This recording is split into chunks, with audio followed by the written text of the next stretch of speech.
Bonsoir à tous, les canards sans tête numéro 3 avec Charlie et Fabien. Bonsoir Fabien. Salut Charlie.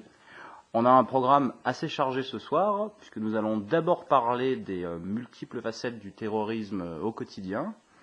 Nous nous intéresserons ensuite à Alain de Benoît avant de faire une présentation de la chaîne Thinkerview et de parler pour finir de la série télé Un village français et des séries françaises récentes et du traitement plus général de la Seconde Guerre mondiale dans la fiction audiovisuelle. Alors donc, tu avais beaucoup de choses à nous dire sur le terrorisme. Oui, effectivement, le terrorisme, mais quand il y a des vrais actes de terrorisme, par exemple quelqu'un qui prend une camionnette pour écraser tous les piétons à sa portée, ou alors un terroriste qui va égorger rituellement, islamiquement, sa victime, même là, la presse ne parle pas de terrorisme. Hein, on parle d'une camionnette folle, ou alors d'un coup de couteau à la gorge. Hein, c'est assez marrant. Et donc, même pour des sujets pareils, on n'ose pas parler de terrorisme. Alors c'est encore évidemment moins le cas pour ce qu'on appelle les faits divers, divers et variés, c'est-à-dire la rubrique qui sont plus des claques dans la gueule, mais qui sont maintenant des meurtres. Hein. Et donc ça devient quotidien. Donc en fait, il y a un terrorisme quotidien, ce que j'appellerais une terreur quotidienne, qui était avant un sentiment d'insécurité, on a déjà parlé dans une émission précédente, mais là, on dirait que c'est tous les jours, quoi. T'as dû voir comme moi le cas d'un gamin de 15 ans là, qui a tué une femme de 50 ans. Oui, pour voir ce que ça faisait. Voilà, qu'est-ce que ça fait? C'est un jeu vidéo, quoi. On est dans GTA, on est dans je sais pas quoi, c'est la folie pure, quoi. Hein, vraiment, plus aucune distinction réelle, virtuelle. La vie, la mort, de toute façon ils ont des vies de merde, voilà, tout ça n'a aucun sens. Et puis, la nuit dernière, là, un couple qui se fait attaquer sauvagement par 4 racailles, j'imagine, afro-maghrébine certainement, Suédoise, afro-maghrébino-suédoise. Et donc, le mec est mort, il est resté sur le carreau. Alors il n'est pas mort sur place, il a dû mourir quelques heures après à l'hôpital. Mais bon, globalement, c'est pareil, quoi. Alors, bon, ça peut se produire n'importe où maintenant. Là, c'était à Metz, l'autre c'était dans une petite ville aussi, je sais plus où. Enfin bon, c'est pas que dans le 9-3, hein, comme on dit. Hein. C'est partout en France et partout, même dans l'outre-mer. Hein. On n'ose plus parler de Mayotte ou de Cayenne, hein, où là c'est journalier aussi. Et donc voilà la nouvelle forme de terrorisme qui n'est pas directement islamique. Le type va pas faire ça en criant la Bogbar. D'ailleurs, l'autre qui voulait juste tester, ou la petite racaille, elle s'en fout, c'est juste une pulsion de violence, quoi. Et là où je voulais en venir aussi, c'est le traitement, la réponse au terrorisme islamique, en fait, ne doit pas, à mon avis, être liée une réponse religieuse. La réponse au djihad, c'est pas la croisade, quoi, ou c'est pas, ou alors c'est pas interdire le Coran ou je sais pas quoi, ce qui n'a pas de sens. On peut avec Internet. Hein. Ou interdire je sais pas quoi oui, on se sauvera le voile à la limite ou la nourriture halal, mais ce serait tellement compliqué de faire ça. De toute façon, le gouvernement là ne va pas le faire, quoi. Donc il faut pas avoir de réponse spécialement religieuse. Ceux qui commettent des vrais attentats pour le coup, hein, je sais pas, à la bombe, à l'arme de guerre, au moins à l'arme à feu, ou alors de masse, même avec une camionnette, mais vraiment des attaques de masse. Qui se revendiquent de l'islam, en fait, sont avant tout des voyous au passé de délinquants. Donc, quand on dit ça, ça veut dire quoi? Si on veut vraiment réagir face à ça, ça veut dire que là, il faut avoir une tolérance zéro, je dis zéro, pour tout acte de délinquance, pour toute agression ou tentative d'agression, a fortiori gratuite, parce qu'en fait, on a plus tendance des fois à réprimer ce qui est crapuleux, alors qu'en fait, le pire, c'est l'attaque gratuite, quoi. C'est-à-dire la victime ne peut pas s'y attendre puisqu'il n'y a pas de raison. Elle n'a pas spécialement sorti son portefeuille à un guichet automatique. En ce moment, ils disent que les jeunes Roms là pullulent dans Paris à tous les guichets, et que c'est une hécatombe. Même les parents Sarkozy là se sont fait avoir comme ça. Alors évidemment, quand c'est les parents Sarkozy, on retrouve les attaquants. Mais n'empêche que ça c'est récent. Voilà. Et donc je voulais parler aussi de la... Donc ça c'est la réponse, on va dire, de l'État, la tolérance zéro, mais il y a la réponse en théorie du citoyen.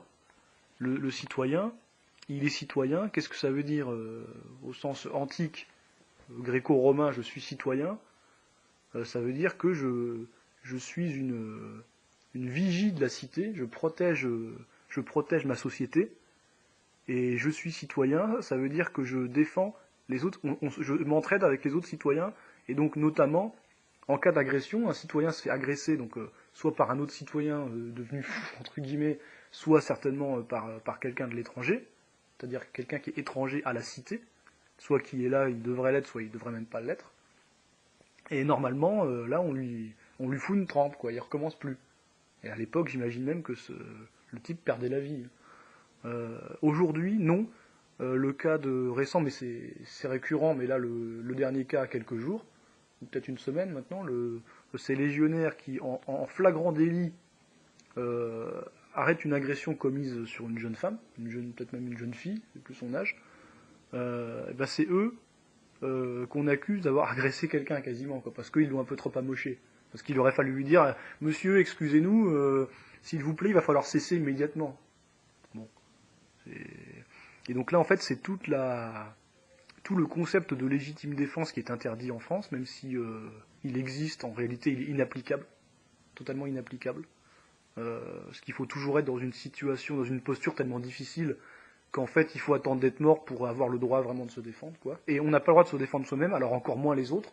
Et avec cette incarcération, ou en tout cas cette arrestation, les types se disent, ils l'ont dit devant les policiers, bah, si j'avais su...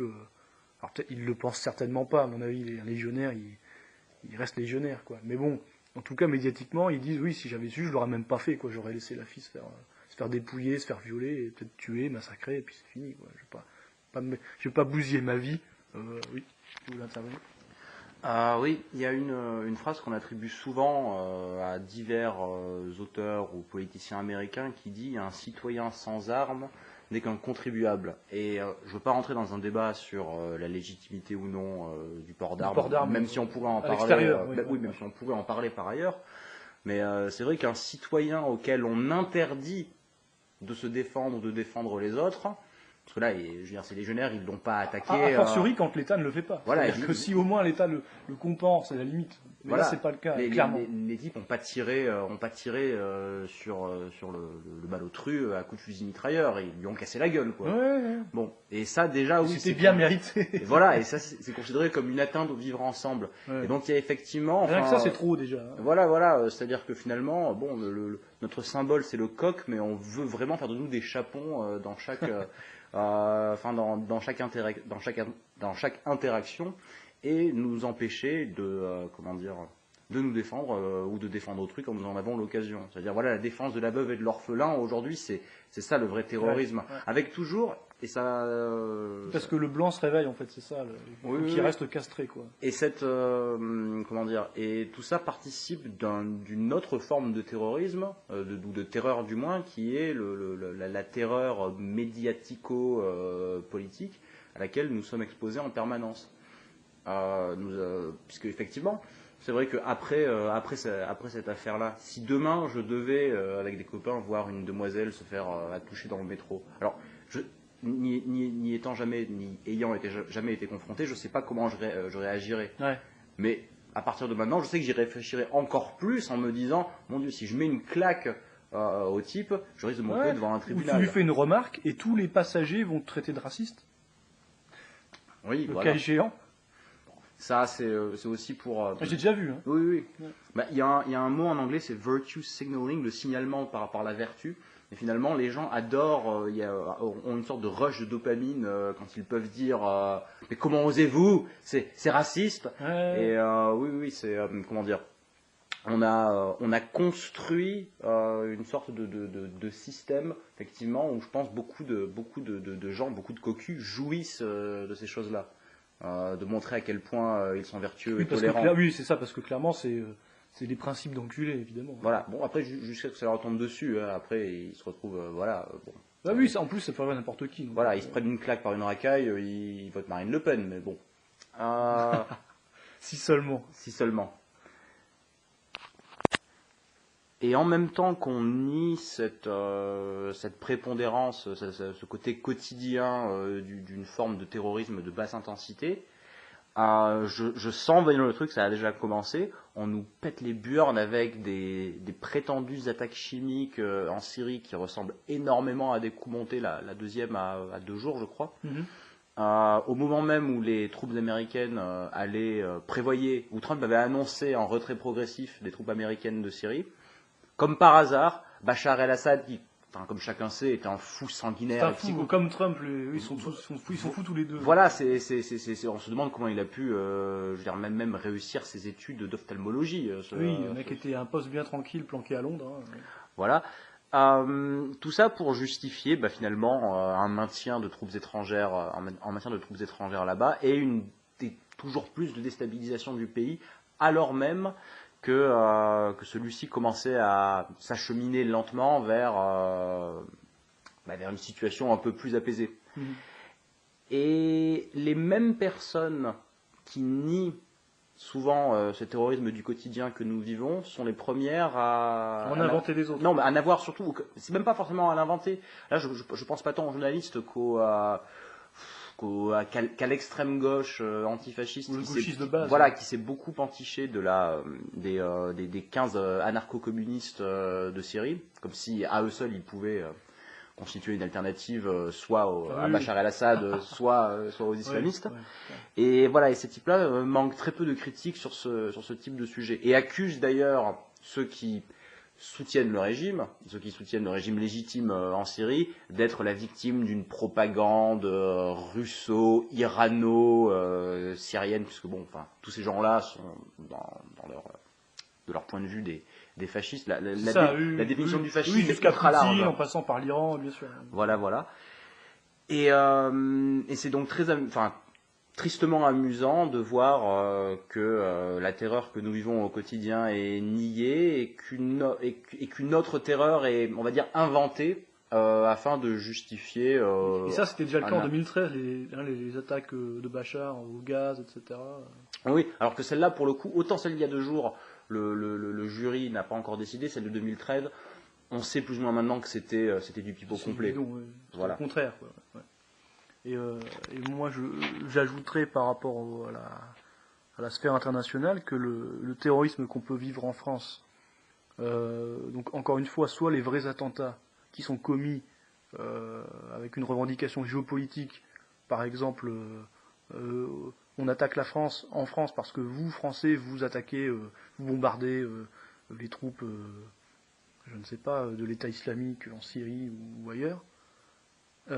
Alors qu'en réalité, ça n'a rien à voir, puisque des pays qui ne le font pas sont touchés aussi par ce même terrorisme. Et le pendant, il y a la même chose pour la terreur de rue, toute la racaillisation des halogènes, là qui deviennent quasiment tous des meurtriers en puissance. Je crois que là on peut parler de criminels, hein, c'est plus de la délinquance, c'est de la criminalité systématique entre le viol et le meurtre, ou la tentative. Et là, elle n'est plus le résultat d'un traumatisme post-colonisation, etc., puisque ça se passe dans tous les pays où ils sont implantés en Europe, y compris tous les pays qui n'ont jamais colonisé personne, quoi. Bon. Et d'ailleurs, leurs exactions nous sont présentées comme ce dont nous parlions il y a 2 semaines, c'est-à-dire des incivilités. C'est-à-dire que c'est vraiment pas très sympa. Voilà, 5 racailles qui tabassent quelqu'un à un coup de pied, c'est une incivilité. Alors, qu'est-ce qu'il a bien... Alors la question qui se pose, mais pas parce que tous les journalistes se posent la question, on ne sait pas pourquoi. Ils cherchent sérieusement un motif. Le connard de pigiste, le fils de pute de journalo explique... il explique pas, justement, il s'interroge. On ne comprend pas pourquoi cette altercation, pourquoi tant de violence. Qu'est-ce qui a pu susciter ça ? Est-ce que peut-être l'homme les a mal regardés ? Est-ce que peut-être la femme était mal habillée ? On ne le saura jamais. Bon, voilà. Donc, réveillez-vous, les mecs. Réveillez-vous et réveillez vos proches. Si vous êtes déjà réveillés, parce que c'est pas le tout de l'être vous-même, mais il faut faire tache d'huile après. Voilà. Bon, allez, sujet suivant.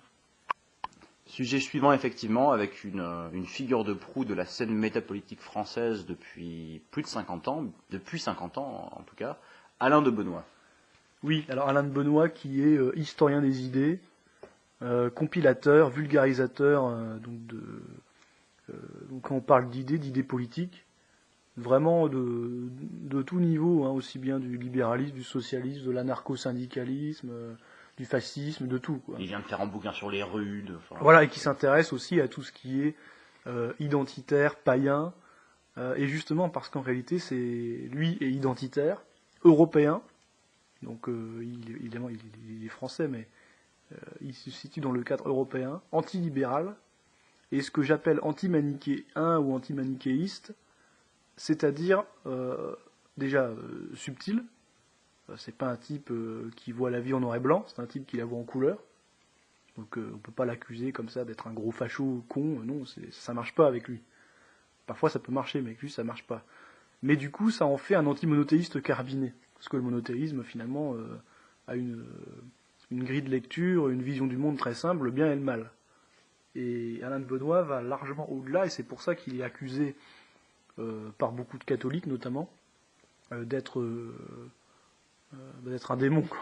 J'exagère un peu, mais d'être un sale païen. Voilà. Bon, D'ailleurs, souvent, qui ne le gêne pas. Un de ses plus grands critiques et un de ses anciens collaborateurs, Patrice de Plinquette, jadis quasi néo-nazi dans les années 70 et qui depuis s'est converti à une sorte de catholicisme même pas tradi, complètement mou, mais quand même de droite. Enfin, comment dire, voilà, on juge de la qualité d'un homme à celle des gens qui l'exècrent.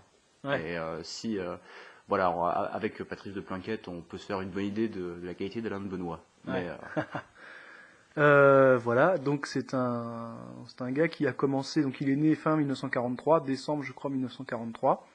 Il est devenu assez vite, avant ses 20 ans, militant nationaliste. Il a commencé donc à la FEN, donc la Fédération des étudiants nationalistes, en 61. Et il a eu très très vite un parcours d'intellectuel dans cette sphère.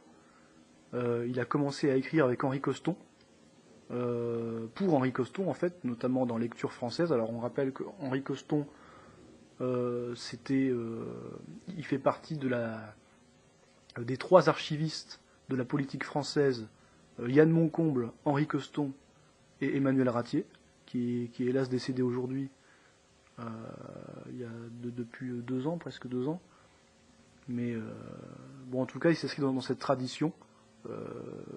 Alors maintenant, l'œuvre continue sans Emmanuel Ratier. Il n'y a plus vraiment de figure principale comme ça qu'on pourrait nommer directement. Non, mais Faits et Documents sort encore. Mais voilà, Faits et Documents, il y a encore une équipe qui est derrière, une équipe très active. Et donc, Alain de Benoît avait travaillé avec Coston, il avait rencontré sa fille, avec laquelle je crois il a eu une petite histoire. Donc ça ne nous regarde pas. Si, parce qu'il l'a écrit dans les années 60. Ensuite, il écrit pour France Information, donc, qui est l'organe de l'OS Métro. Donc il s'engage contre la politique, j'allais dire du général de Gaulle, mais avant, c'était même avant le de Gaulle en fait, c'est-à-dire de la fin de la 4ème République sur l'Algérie, et puis après avec le début du gaullisme. Il est revenu d'ailleurs, je crois plus récemment, en disant qu'il avait changé là-dessus et qu'il était plus l'anti-gaulliste qu'il avait pu être, ou le pro-Algérie française qu'il avait pu être, comme Le Pen d'ailleurs, sauf que Le Pen n'a jamais tellement regretté ce choix. Bon. Enfin, Le Pen est un républicain, on en a parlé dans le premier numéro, était plus républicain et universaliste que l'identitaire Alain de Benoît. Il va s'occuper donc toujours dans son rôle d'intellectuel des cahiers universitaires de la FEN, donc là en 62. Il va rencontrer quelqu'un qui restera son ami et qui va travailler, Dominique Vénère, donc historien et écrivain sur les spécialistes des armes, d'ailleurs, des armes aussi bien des armes à feu que des armes blanches. Et en 68, donc en réaction en fait ce qu'on appelle aux événements, un peu comme en Algérie, c'est les événements, hein, c'est jamais la guerre, de mai 68, il a cofondé le GRES, donc le groupement de recherche et d'études sur la civilisation européenne.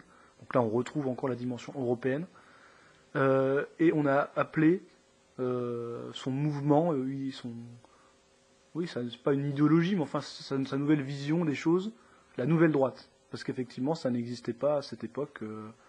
C'était un positionnement particulier. Alors, lui-même, au début, acceptait, j'ai l'impression, dans les émissions que j'ai pu voir des années 60 et 70, il acceptait ce terme de nouvelle droite, mais depuis, j'ai vu qu'il ne l'acceptait plus, en réalité.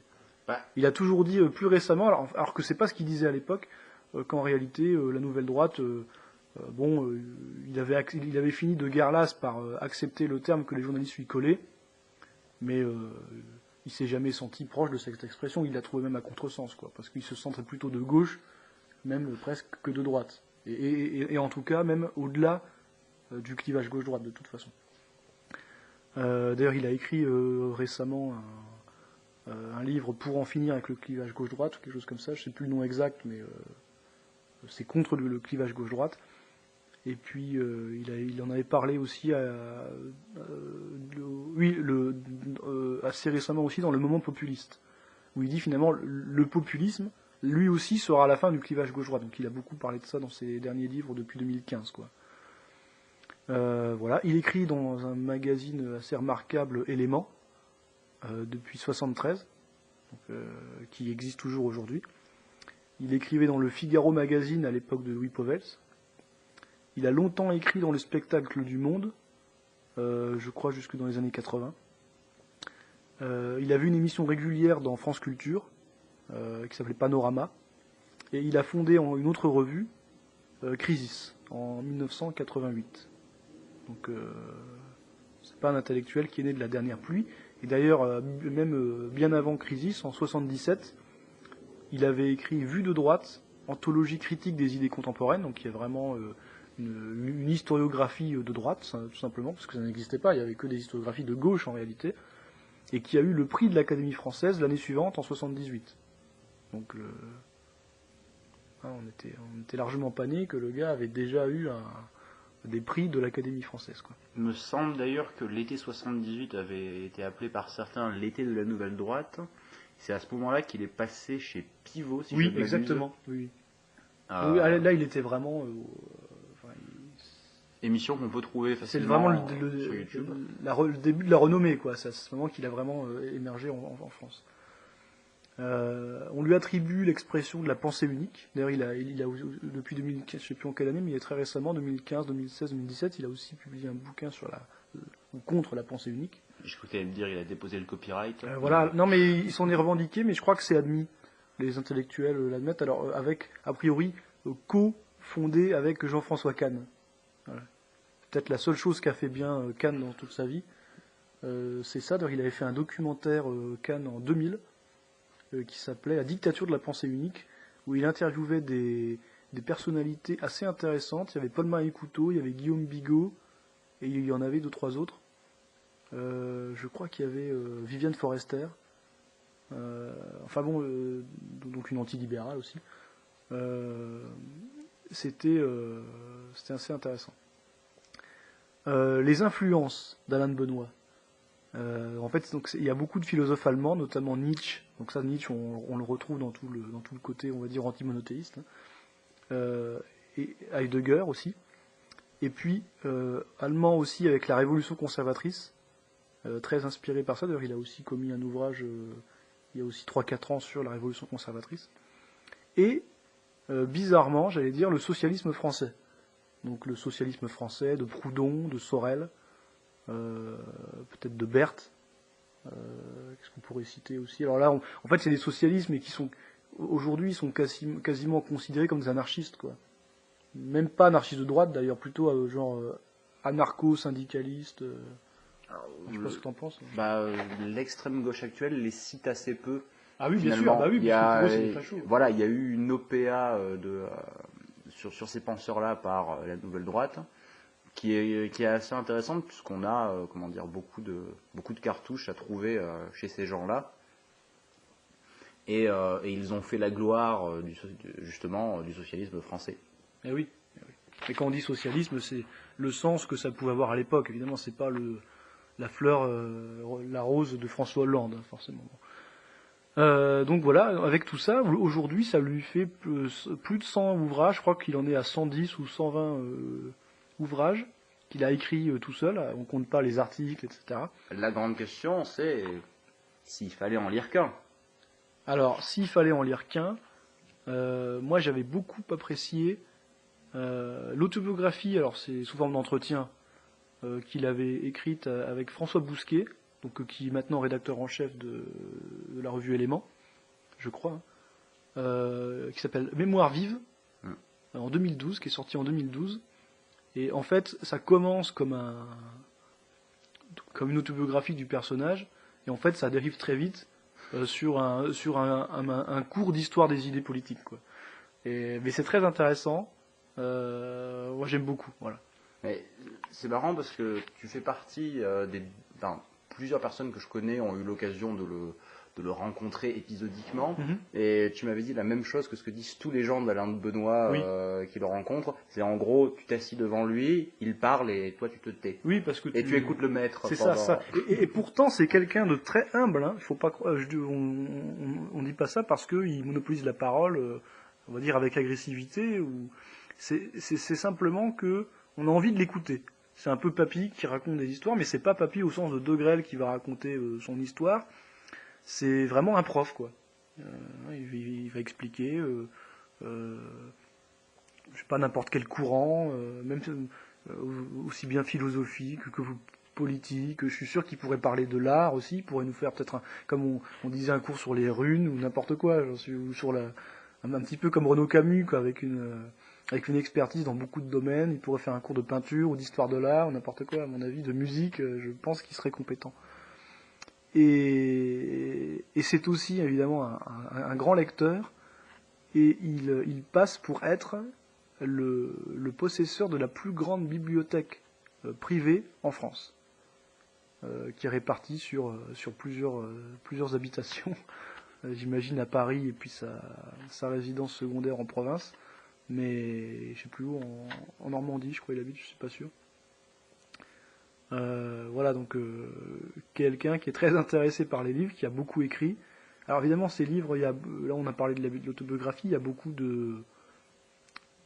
Comme c'est des synthèses, en fait, il fait de la synthèse d'un courant. Une fois qu'il a lu beaucoup, soit de livres d'un auteur, soit sur un même courant, il va en faire la synthèse.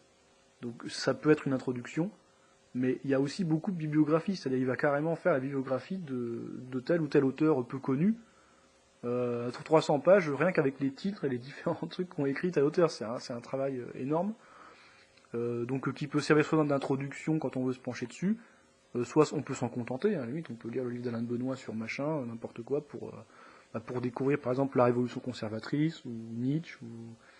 Je sais qu'il a écrit aussi plusieurs livres sur Noël. C'est un grand fan de Noël en tant que païen, parce que Noël n'est pas réservé évidemment aux chrétiens.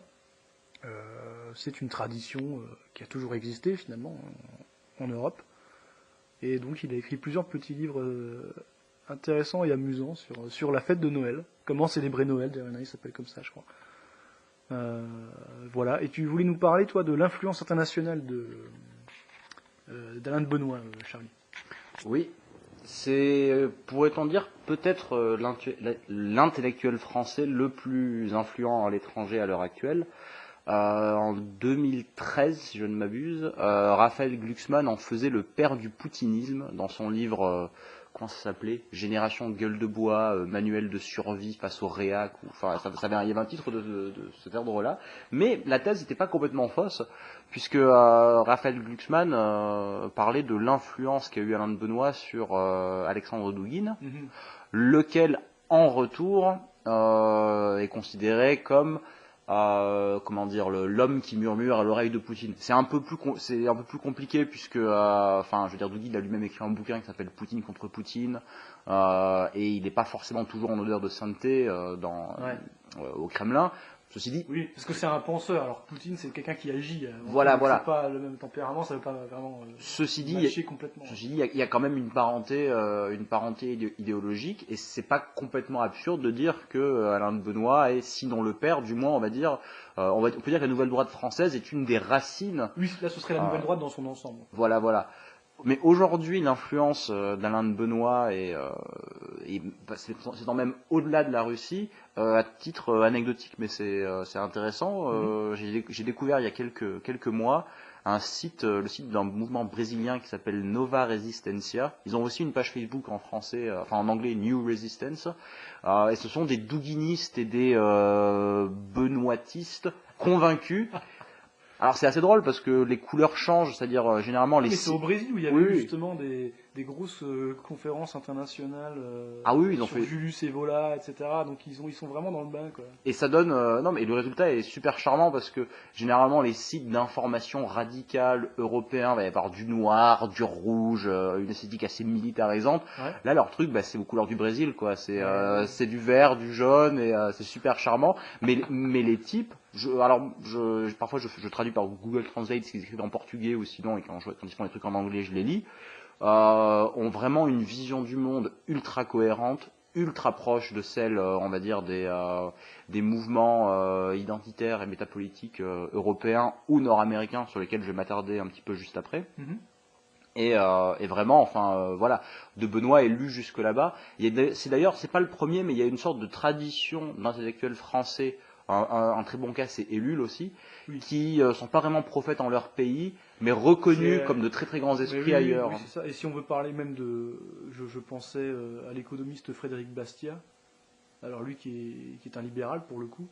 Oui, mais un auteur très intéressant. Et très très intéressant, mais très méconnu en France, et très étudié à l'étranger. Oui. Voilà. Mais il y en a plein comme ça.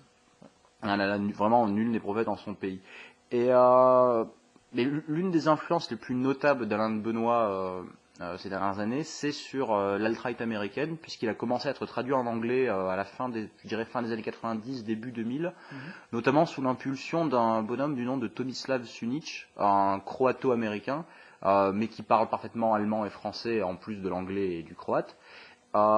Et dans la maison d'édition Arctos, ils ont traduit Comment peut-on être païen. Oui, c'est une grande référence, Comment peut-on être païen. Alors même s'il est difficile à lire parce que c'est vraiment une somme de sources. Oui.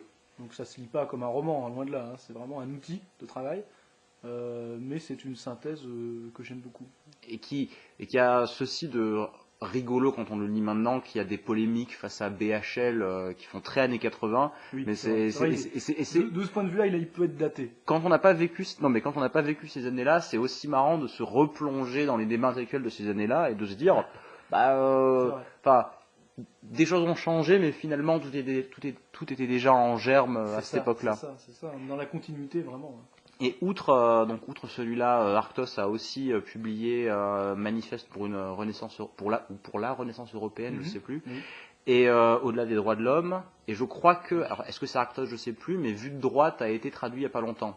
Ah oui, parce que c'est celui-là qui est considéré comme son meilleur et vraiment l'emblématique, quoi. Voilà. Et c'est une somme là aussi, c'est une énorme somme de toutes les une sorte de Weltanschauung de droite de toutes les idées politiques.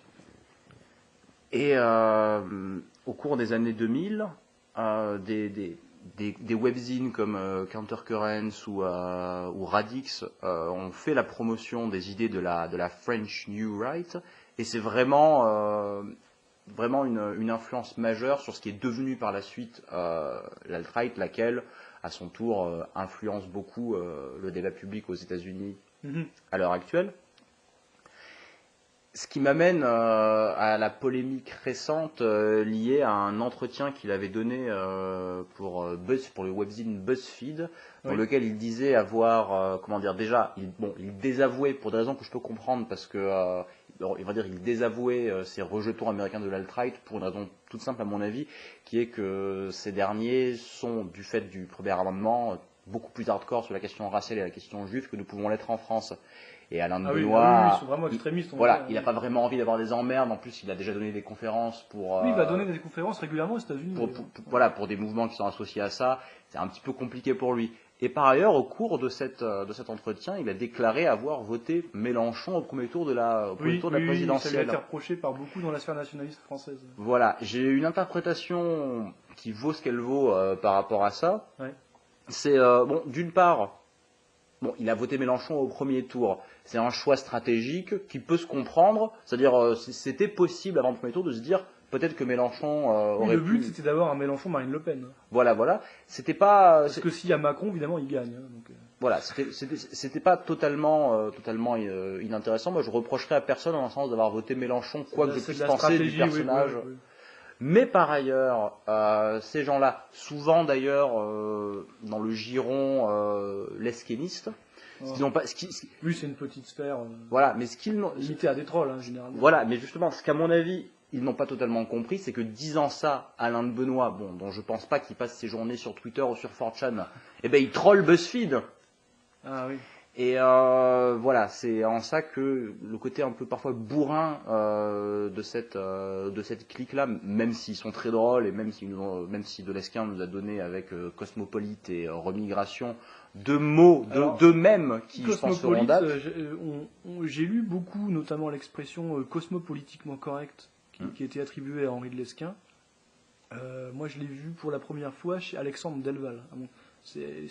Jusqu'à preuve du contraire, c'est Alexandre Delval qui a utilisé cette expression.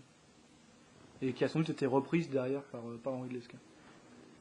Fair enough. Ouais. En tout cas, en guise de conclusion, parce que c'est vrai que c'est devenu un peu une mode ces derniers mois que de bâcher Alain de Benoît, de dire c'est un crypto-communiste, etc. Oui, et aussi le côté de saloperie rouge. Et on lui reproche aussi de n'être finalement dans le fond, parce que lui n'a pas d'idée originale à proposer. C'est pas quelqu'un qui fait l'histoire, c'est un historien.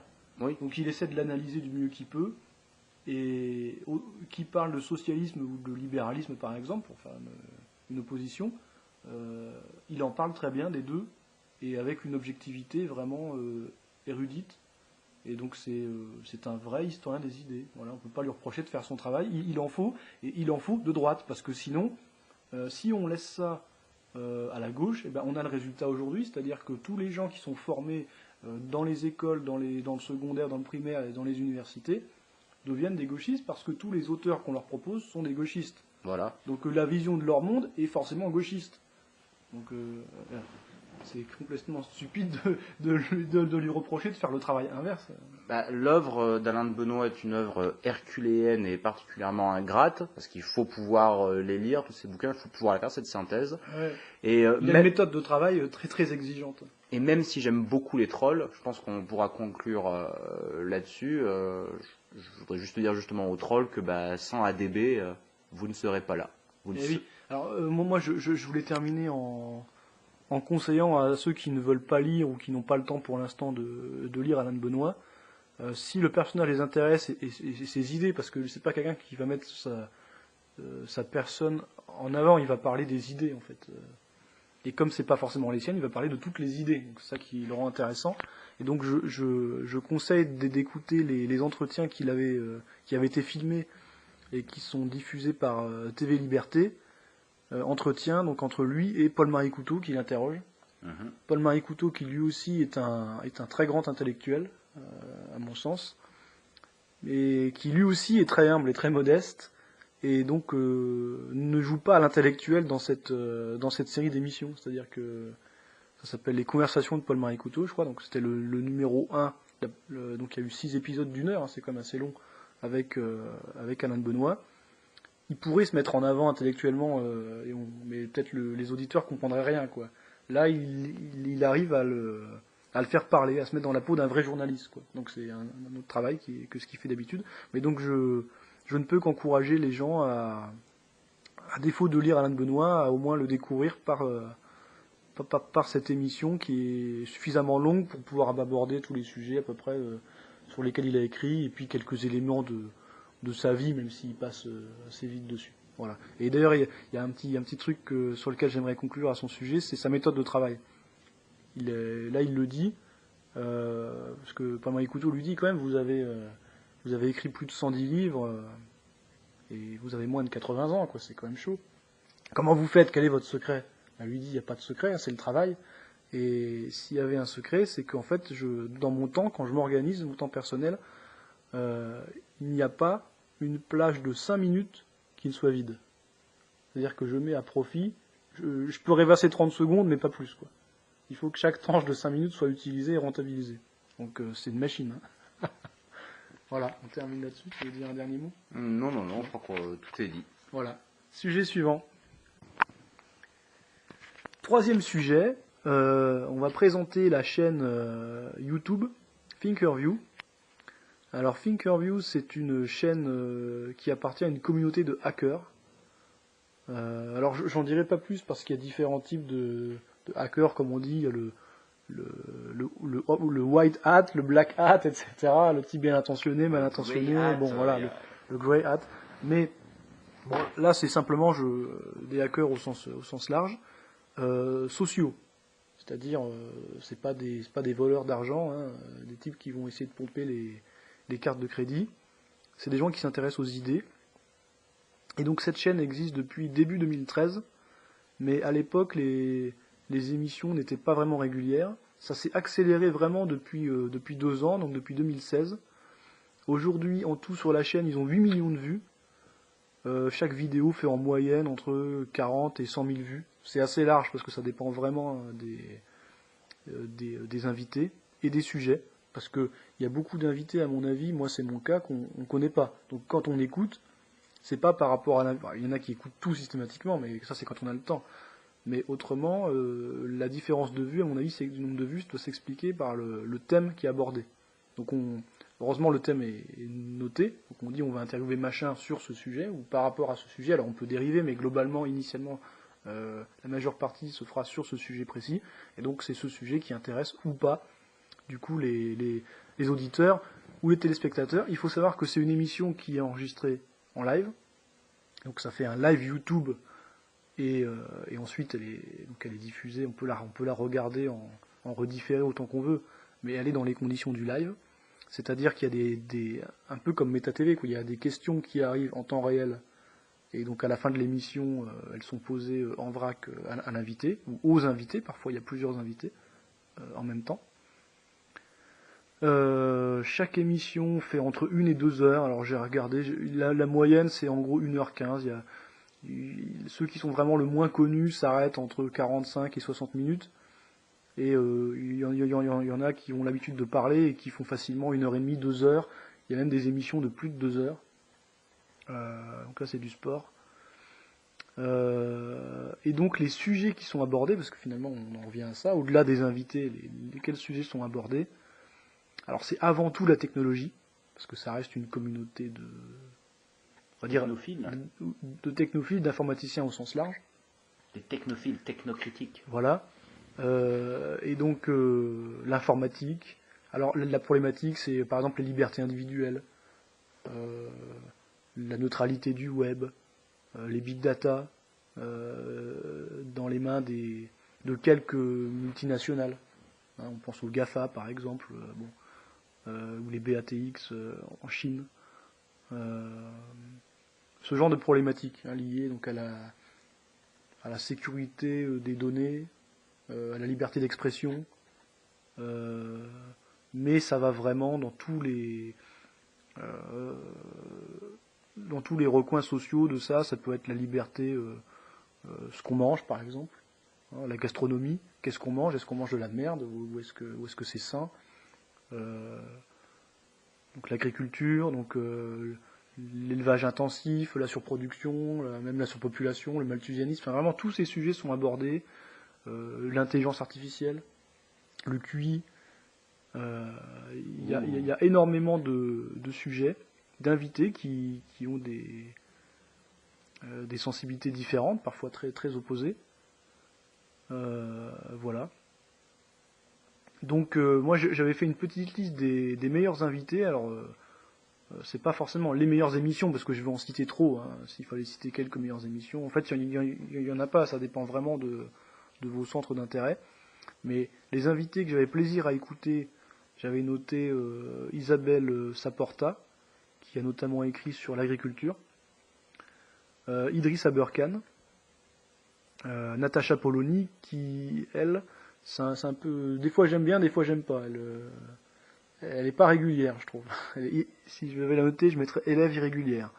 Ils ont un truc à faire lire à sa mère ou à sa sœur. Natacha Polony, oui. Convaincre que le pays existe. Oui, je me demandais si on faisait une émission un jour sur personnalité Natacha Polony. Ça vaut pas forcément le coup parce que ses livres, en fait, ils sont intéressants pour elle, quoi. C'est un peu comme Michel Onfray, c'est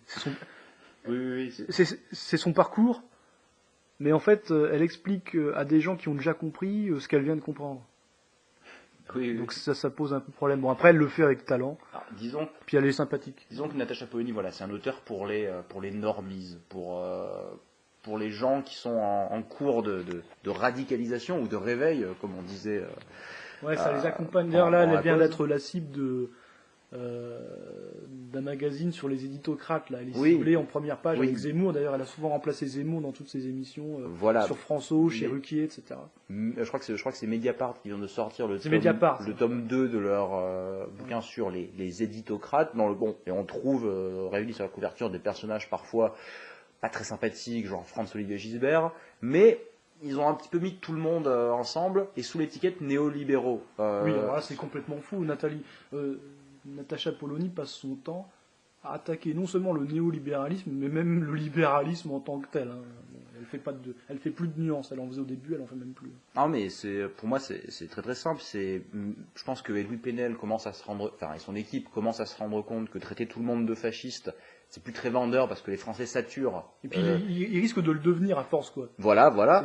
C'est ce que disait Jean-François Kahn. Hein.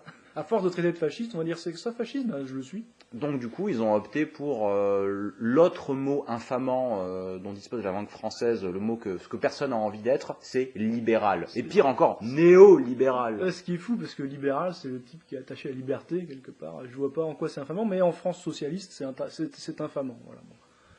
Alors d'autres invités intéressants. Des invités intéressants. Alors certains sont avec des étrangers, et quand l'étranger en question ne parle pas suffisamment bien le français, c'est dans sa langue natale ou en anglais, et ensuite retraduit en temps réel, alors soit sous-titré, soit avec un interprète. Et donc j'avais noté Ksenia Fedorova, qui était, je crois, la responsable de RT France. Hein, donc, oui. Voilà. Je crois que celle-là, je l'ai vue. Ouais. Il y avait Rana Stamboliska, mais je crois qu'elle parlait français.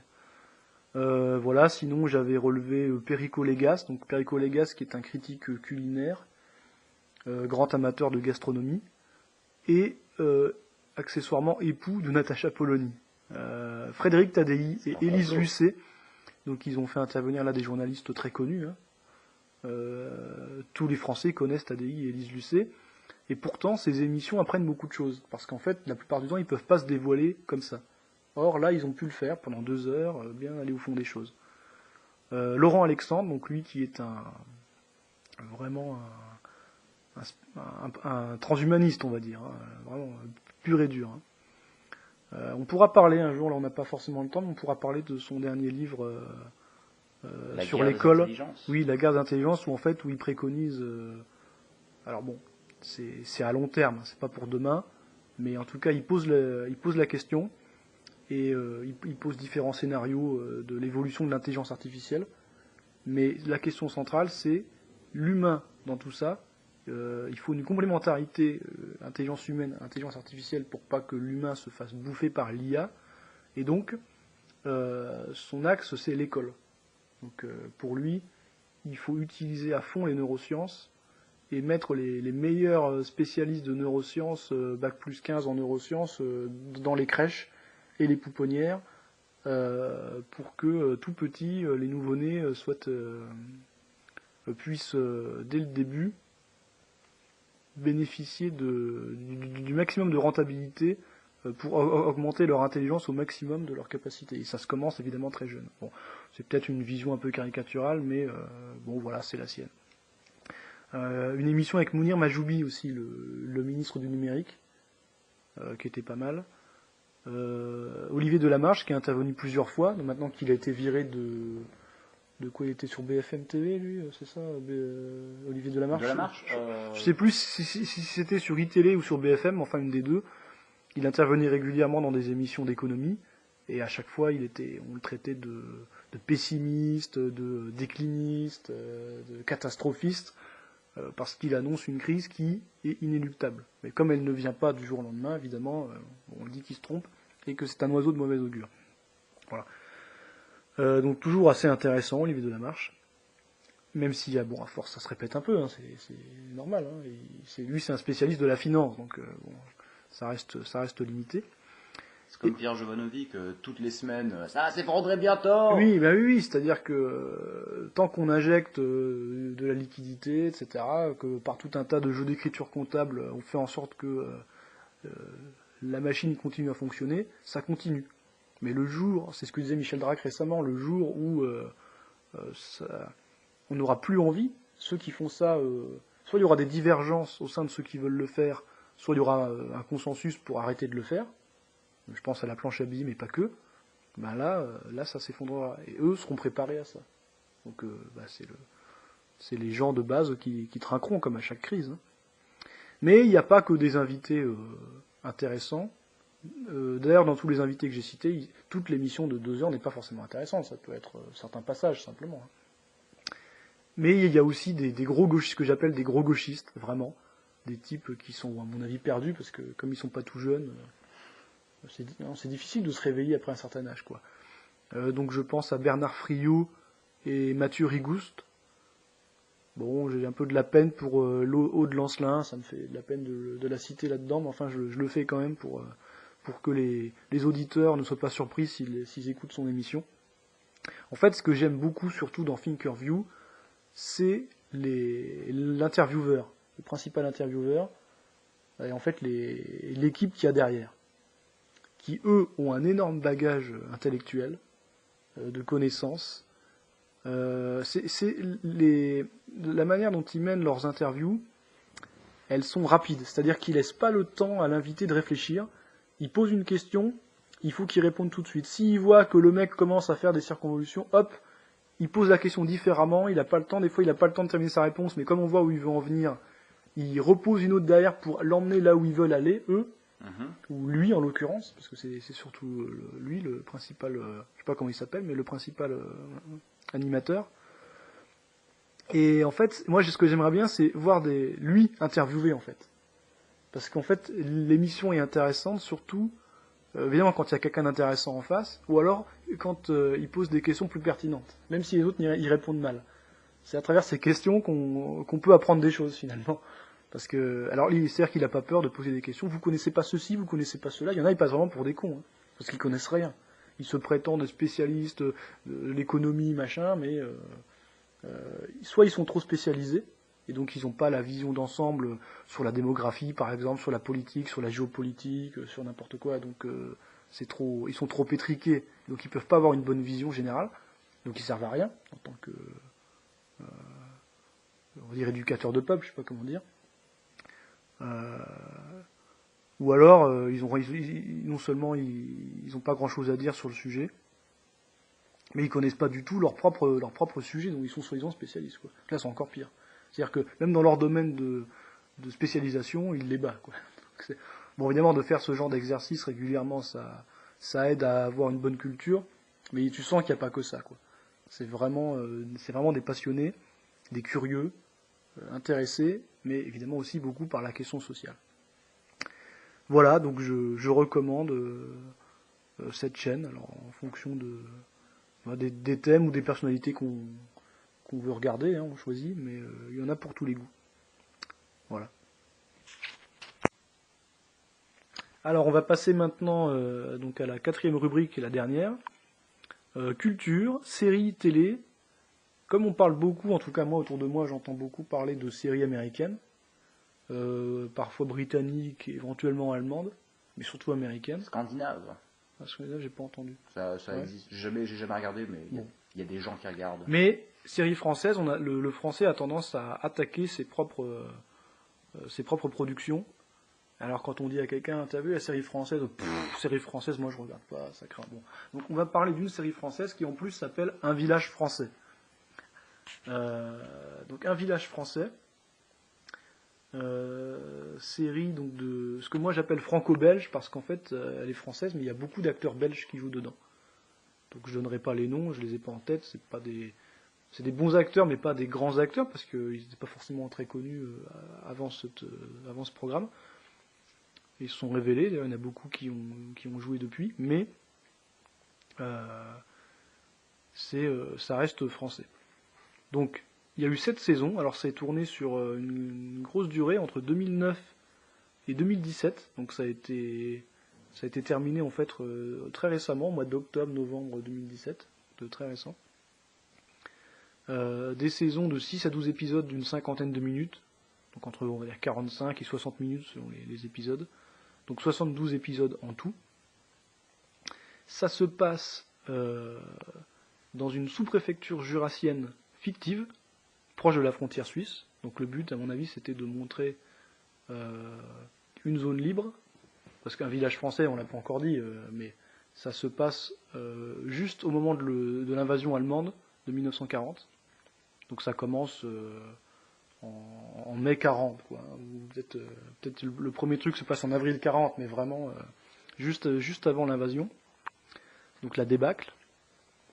Donc ils ont placé ça dans une zone libre, jusqu'en 42, mais tout proche de la frontière suisse et de la ligne de démarcation, pour avoir aussi des trucs qui puissent se passer assez proches en zone occupée. Donc c'était assez intéressant. Donc la série va de la débâcle, donc après l'exode, l'occupation, jusqu'à la libération et l'épuration et même l'après-guerre. Donc quand je dis après-guerre, les dernières scènes, en fait les 6 derniers épisodes de la dernière saison sont focalisés sur quelques années, les années 50, années 70 et même fin des années 90. Donc avec la mort en fait de tous les protagonistes, quoi. Finalement on suit leur vie depuis l'invasion allemande jusqu'à leur mort, soit pendant la guerre le cas échéant, soit jusqu'à la fin de leur vie après la guerre, donc jusque dans les années 90 ou 2000. Alors il y a beaucoup de problèmes qui sont abordés dans cette série, donc série historique finalement. Alors évidemment tout est romancé, la ville n'existe pas, ça s'appelle Villeneuve. Il y a beaucoup de villes en France qui s'appellent Villeneuve, d'ailleurs il faut les distinguer, Villeneuve-sur-Lot, etc., parce que sinon ça en fait trop. Donc ville française vraiment de base, classique, avec son maire, avec son école, avec son médecin, avec son entrepreneur, etc. Donc on va suivre comme ça tous les notables de la ville. C'est un microcosme. Voilà, donc l'instit, le médecin qui va devenir maire.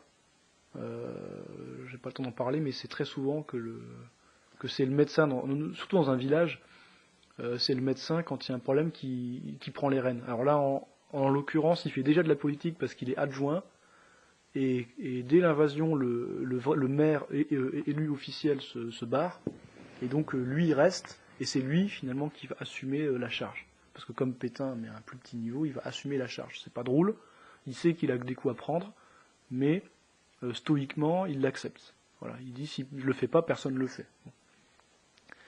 Donc tous les problèmes qui peuvent se poser à cette époque sont posés. Déjà le maintien de l'ordre dans la population, surtout parce qu'il faut gérer non seulement la cohabitation avec les Allemands. Si on commence à tuer des Allemands dans tous les coins, ça va être une répression sanglante, mais le maintien de l'ordre entre les villageois eux-mêmes, entre les habitants, parce que ça fait ressortir les inimitiés déjà existantes, ça peut en créer de nouvelles. Il y a le gros problème de l'alimentation, voire des logements. Donc c'est très compliqué au quotidien. Donc le maintien de l'ordre, toute la question du ravitaillement, de la logistique du ravitaillement. Donc en fait, évidemment, c'est le rationnement, en fait. La déportation. Alors on ne sait pas où finissent les déportés, parce qu'à cette époque on ne sait pas, mais on se doute quand même que c'est pas dans un camp de vacances, et on n'a pas envie d'être dans le prochain train non plus, quoi qu'il arrive. Et donc même si on montre aucun camp ou aucune, même pas d'allusion à ce qu'ils appellent maintenant la solution finale, il y a toujours la peur d'être pris. Les querelles entre Français, entre Juifs, c'est-à-dire entre Juifs français et Juifs étrangers. Là, on montre vraiment parce qu'évidemment, il y a eu beaucoup, à partir de jusqu'en 1939, beaucoup de Juifs qui fuyaient et qui arrivent en France. Donc des tas de gens qui sont juifs mais qui ne parlent pas du tout français, qui sont des Polonais, etc., d'Europe de l'Est, des Allemands, qui n'ont rien à voir avec la France, donc qui sont là depuis 6 mois et qui comprennent rien, donc ça crée des problèmes, même entre juifs. Le marché noir, les querelles entre nationalistes, par rapport aux gaullistes, par rapport à ceux qui ne le sont pas, par rapport aux communistes, même aux communistes entre eux, même les querelles entre, alors là c'est plus politisé, mais entre les pétainistes, on va dire simple pétainistes si j'ose dire, et les vrais collabos, c'est-à-dire les ultra-collabos, qui sont appelés les Parisiens, la LVF, donc on montre un peu qui s'engage là-dedans, pourquoi, le STO, pareil on a beaucoup attaqué souvent les gens derrière de la milice, mais en fait pour échapper au STO, donc service du travail obligatoire, c'était le maquis, la résistance, ou la milice. Il n'y avait pas d'entre-deux, sinon c'était l'Allemagne, quoi. Donc la résistance, évidemment.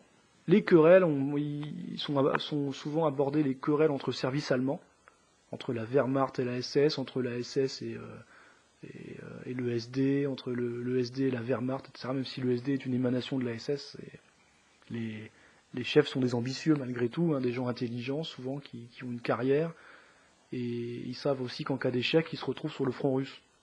Donc ils essayent de ne pas échouer.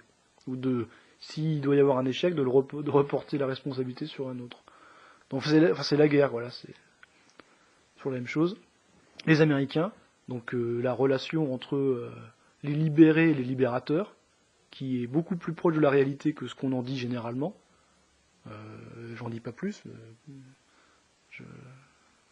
Vous pourrez le découvrir en regardant la série, qui se regarde très bien. Les acteurs sont très bons, la musique est très belle. C'est très bien réalisé, vraiment les vêtements, enfin tout d'époque, quoi. Vraiment le cadre, il y a une réalisation très soignée, une très bonne production. Voilà, donc je termine sur les sujets qui sont abordés. Même au moment de la libération, après la libération, les conflits qui surgissent ou ressurgissent entre le GPRF, donc le gouvernement gaulliste, et le CNR, notamment la tendance communiste du CNR qui était prépondérante. Donc d'ailleurs c'est pas pour rien que dès janvier 1946, De Gaulle démissionne, hein, il n'est pas resté longtemps, hein. Il y avait de gros problèmes. Donc moi j'ai beaucoup aimé l'absence de manichéisme. Souvent les engagements des personnages, quand ils s'engagent, parce qu'ils ne s'engagent pas tous loin de là, mais ceux qui s'engagent vont très peu s'engager par idéologie ou par rapport à leur passé. Il n'y a pas de... Ce sera plutôt par hasard ou par les opportunités. Ils vont rencontrer quelqu'un qui est dans un camp ou dans l'autre, par exemple, et donc comme ils l'aiment bien, ou pour ne pas être seul simplement, eh bien ils vont faire comme lui, ils vont suivre la même voie. Mais c'est pas du tout par conviction spécialement, ou peut-être ça le devient après, mais ils peuvent aussi regretter ce qu'ils ont fait. C'est-à-dire qu'il n'y a vraiment pas de... quand on entend aujourd'hui les belles âmes qui disent, qui eux sont en train de vendre le pays aujourd'hui, donner des leçons de résistance, alors qu'ils se couchent devant aussi bien l'islamisation forcée, l'invasion migratoire, les banksters de la finance, je veux dire, ils se couchent sur tout, les bureaucrates de Bruxelles, ils se couchent partout, et c'est eux encore qui vont accuser les autres d'être des collabos. C'est fou, quoi. Donc on est dans ce cas-là, quoi. Et ce que j'ai beaucoup aimé aussi, c'est la question communiste. Elle est abordée sans mansuétude. On montre bien au début que les communistes sont attentistes, c'est-à-dire pendant le temps que dure le pacte germano-soviétique, et c'est qu'à la rupture du pacte germano-soviétique, donc quand Hitler, l'opération Barbarossa attaque l'URSS, que les communistes suivent la ligne du parti qui change, et on ne leur dit plus le soldat allemand est un prolétaire internationaliste que tu dois aimer comme ton frère, mais on leur dit maintenant les Allemands sont des ennemis. Bon, mais c'est pas eux qui l'ont décidé, quoi. C'est la ligne du parti. Et ça aussi, la série montre très bien comment pour les militants sérieux, parce que sinon ils sont virés, voire exécutés une fois qu'ils connaissent trop de secrets. Hein. C'est presque une secte, le Parti communiste. Hein. Et on voit bien comment il est géré avec des cellules des petites cellules, les gens ne se connaissent pas forcément, enfin bon, c'est très militariste, presque paramilitaire, et clandestin. Clandestin avant même l'occupation. D'ailleurs, au tout début, il y a le policier est un chasseur, et donc le principal flic du village est en fait détaché des RG, et avant l'invasion allemande, il s'occupe déjà de chasser les communistes. Voilà. Donc, quand les communistes suivent la ligne du parti, c'est sans considération pour les conséquences humaines, donc sur les autres. On a dit qu'ils n'hésitaient pas à commettre des attentats, donc à agresser, tuer un officier allemand par exemple, en sachant qu'il y aurait des répercussions sur la population civile. C'est même pas ça, c'est pire que ça, c'est que en fait c'était leur but. Et la série le montre bien, leur but c'est non seulement d'assumer le fait qu'il puisse y avoir des représailles, mais de les chercher, en se disant plus il y aura de représailles, et plus les gens basculeront du côté communiste, pour faire la révolution communiste. Bon, c'est complètement con, d'autant plus que non seulement là on voit bien que c'est anti-français, c'est anti-patriotique de faire ça, c'est pour ça que De Gaulle lui-même, avec peu de respect pour ce type de résistance, il n'a pas décoré ou quoi que ce soit, fait des types qui avaient fait ça pendant la guerre. C'est pour ça qu'après on dit oui mais la résistance c'était les mecs qui étaient planqués à Londres.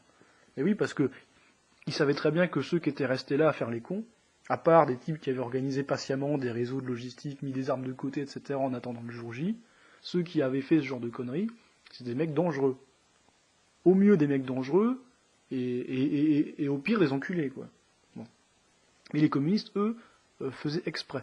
Donc c'est même pas qu'ils acceptaient la conséquence, c'est qu'ils la recherchaient. Voilà, et on les voit aussi toujours en train d'essayer de verrouiller le moindre réseau de résistance, exactement comme dans les camps de concentration.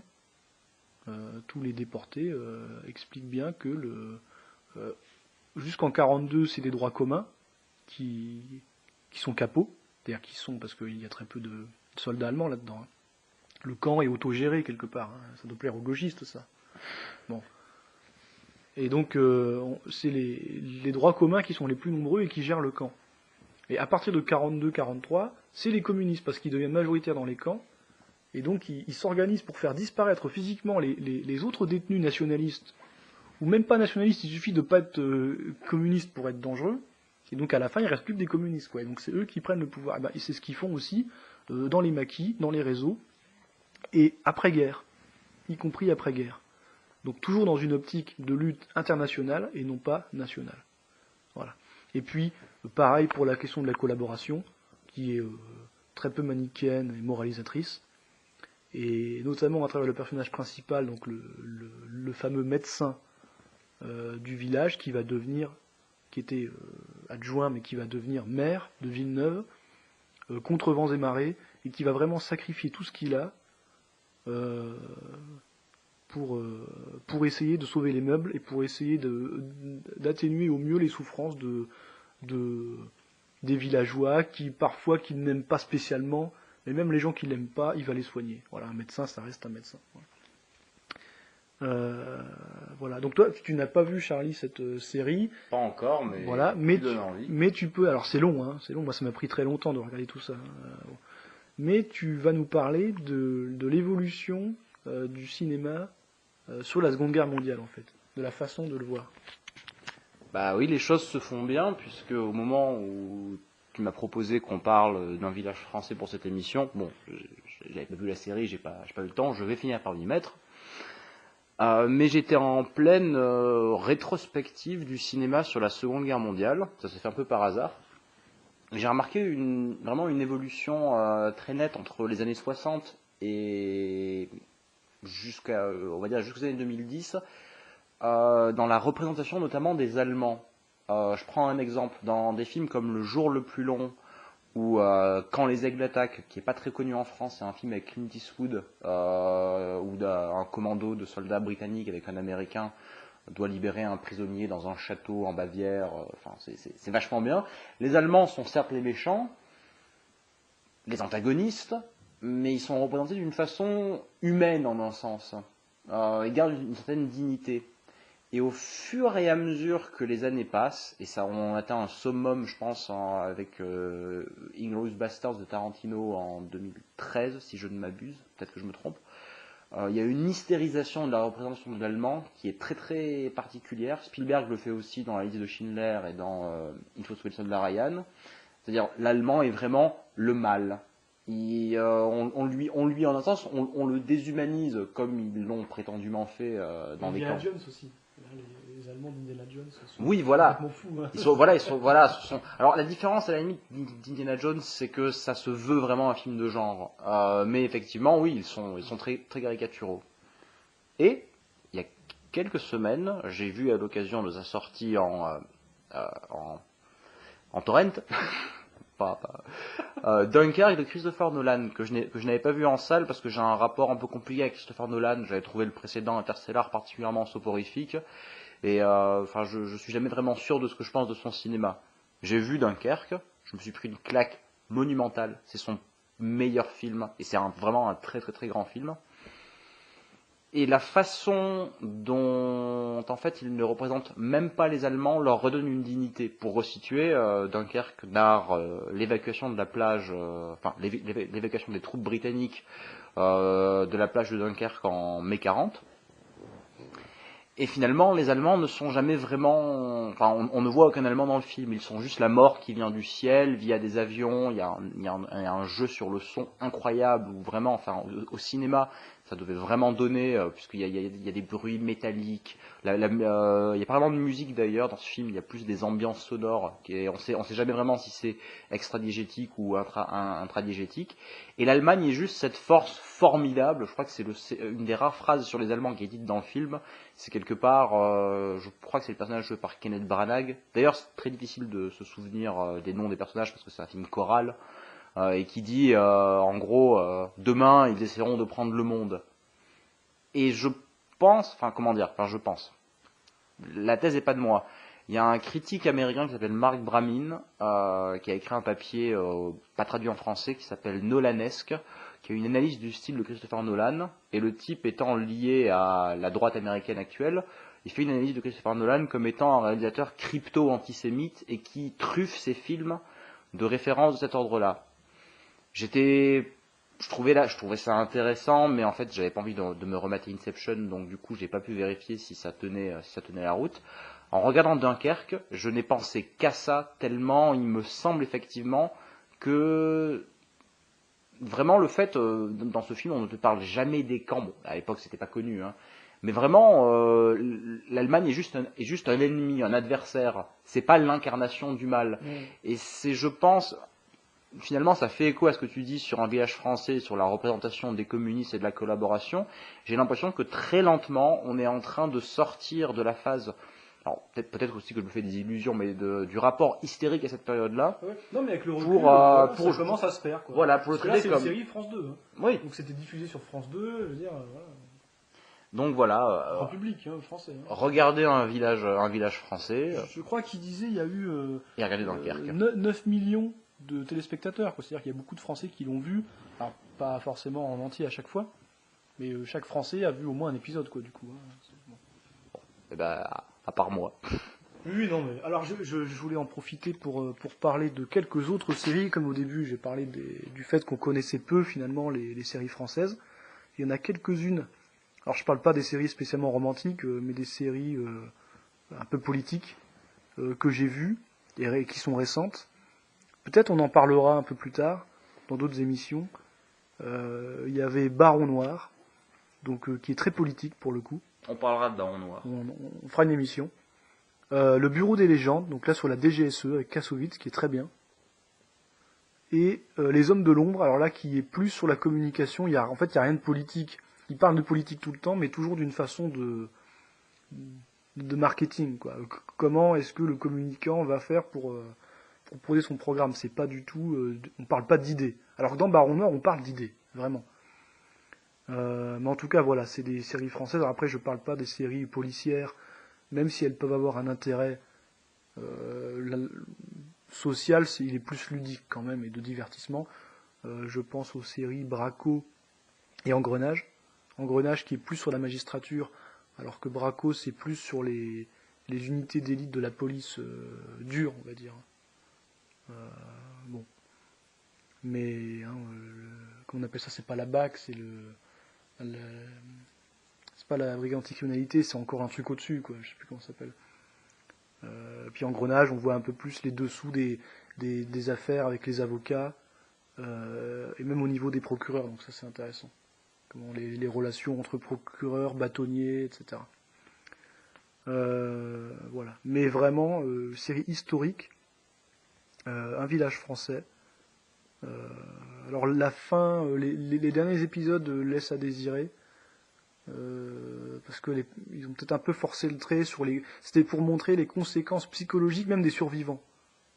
Il y en a qui deviennent littéralement fous, quoi, à force de vivre de telles années. On n'en ressort pas indemne, quoi. Il montre aussi la récupération, ça c'est marrant, par les Américains, des anciens cadres nazis. L'ancien chef du SD, qui est récupéré par la CIA, au lieu de le condamner à mort, il continue ses interrogatoires en Amérique du Sud dans les années 50, quoi. Il s'arrête jamais, en fait. Donc ça, c'est l'opération presse-papier, l'opération paperclip les Américains qui ont repris non seulement les cadres du Reich, mais aussi les chercheurs, les grands scientifiques, notamment en aéronautique avec Werner von Braun et d'autres. Puis pareil en biologie, en génétique, etc. Voilà, t'as quelque chose à rajouter sur le sujet, sur ces sujets? Non, je pense qu'on a tout dit pour l'instant. Ok. Eh ben, on vous dit à dans 15 jours, plutôt. Et voilà. Oui, à bientôt, car les canards sans tête. Ciao.